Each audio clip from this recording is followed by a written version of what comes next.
हिरण्यकश्यप जो राजा थे वो भगवान ब्रह्मा का तपस्या करना शुरू किया और भगवान ब्रह्मा को इतना ज़्यादा प्रसन्न किए।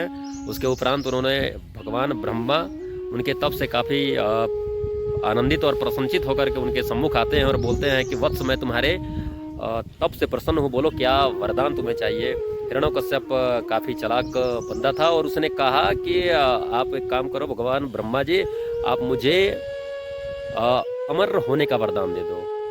भगवान ब्रह्मा आश्चर्यचकित हो गए कि अमरत्व का वरदान तो देना अत्यंत मुश्किल है, इस अमरत्व के वरदान के अलावा तुम जो मांगोगे वो मैं दूंगा। हिरण्यकश्यप ने कहा कि ठीक है, फिर आप मुझे एक ऐसा वरदान दो कि न मैं दिन में मरूं, न मैं रात में मरूं, न मैं शस्त्र से मरूं, न मैं अस्त्र से मरूं, न मैं घर में मरूं, न घर से बाहर मरूं।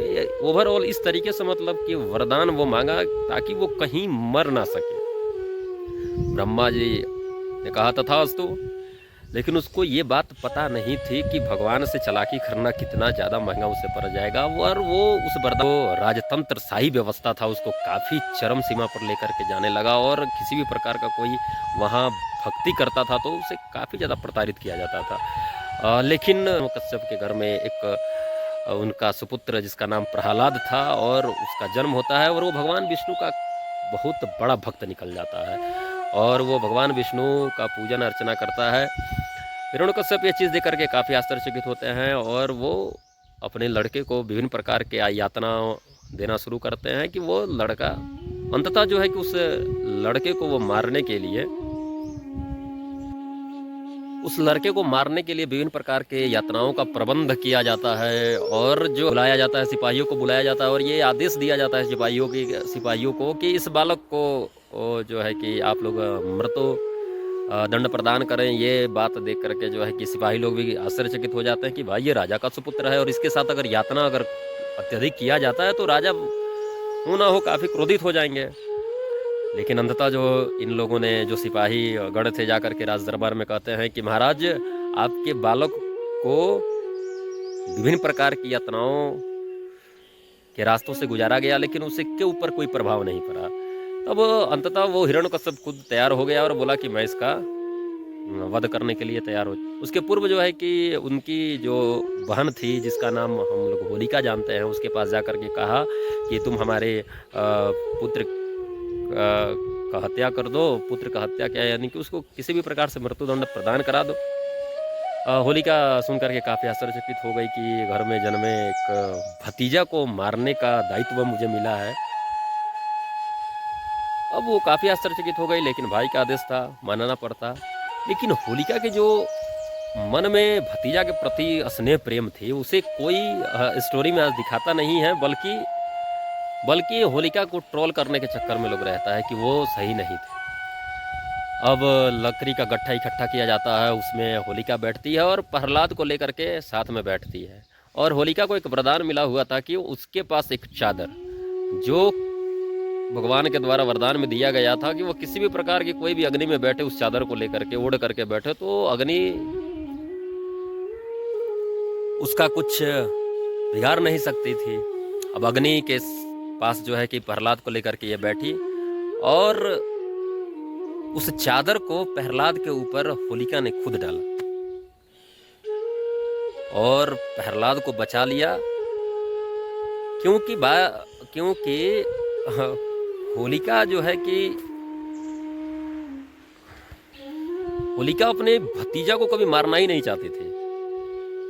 एक बुआ और भतीजा का प्रेम इतना ज़्यादा अच्छा होता है, कभी एक बुआ अपनी भतीजा को कष्ट देना ही नहीं चाहेगी।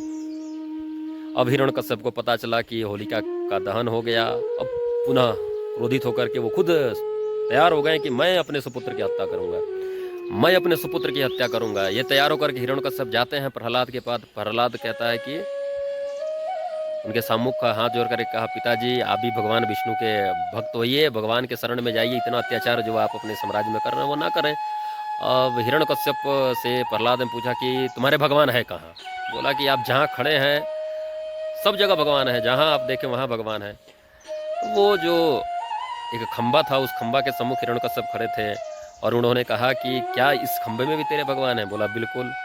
और क्रोधित होकर के उस हिरण्यकश्यप ने उस खंबे पर अपने हाथ भुजा के दबाव से उस खंबे को तोड़ा। तो उसमें भगवान नरसिंह जो आधा सिंह और आधा नर के रूप में थे, और हालांकि उसे वरदान मिला हुआ था कि वो किसी इंसान से मरने वाला नहीं है। अब हिरण्यकश्यप को नरसिंह भगवान ने उस खंबे के बीच में, जो चौखट जिसको बोलते हैं, उस चौखट के मध्य में अपने जंघा के ऊपर रख करके अपने हाथों से उनका गला, उनके हृदय को चिढ़ते हैं।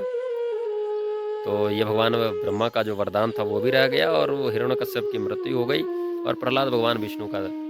यार कभी भी जो बताया जाता है कि एक बुआ खराब होती है, बुआ खराब होती नहीं है भाई, क्योंकि बुआ का प्रेम और भतीजा का प्रेम वर्षों वर्षों तक, युगों युगों तक चला आता।